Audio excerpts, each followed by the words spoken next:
é a análise do local.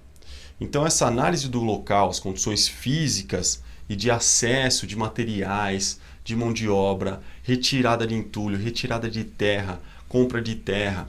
Então, as características físicas deste local, as características de acesso de entrada e saída, tanto de pessoas quanto de materiais e ferramentas, e também a questão de regras. Ou seja, se você estiver dentro de um condomínio horizontal ou vertical, ou se você estiver mesmo fazendo uma obra na rua mesmo, você tem regras a serem seguidas. De repente, naquela rua você vai ter uma feira que acontece naquela rua e você vai ter problemas com a sua obra naquele determinado dia. De repente você está falando de uma via que você vai ter um acesso restrito para determinados tipos de caminhões. Talvez você não entre com um caminhão de terra, talvez você não chegue lá com um caminhão betoneira.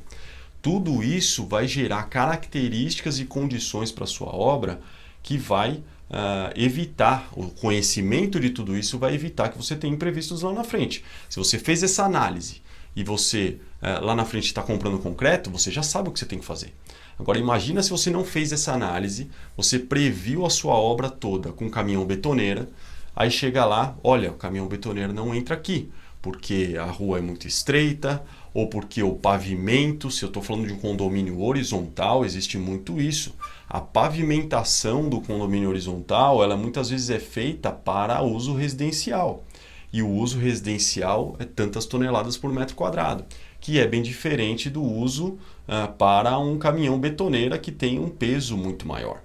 Então, de repente, vai chegar lá no condomínio que você está bonitão lá, olha, vou fazer minha obra aqui, vou comprar caminhão betoneira, e vai chegar lá e o cara vai falar, não, você não vai entrar com o caminhão betoneira aqui.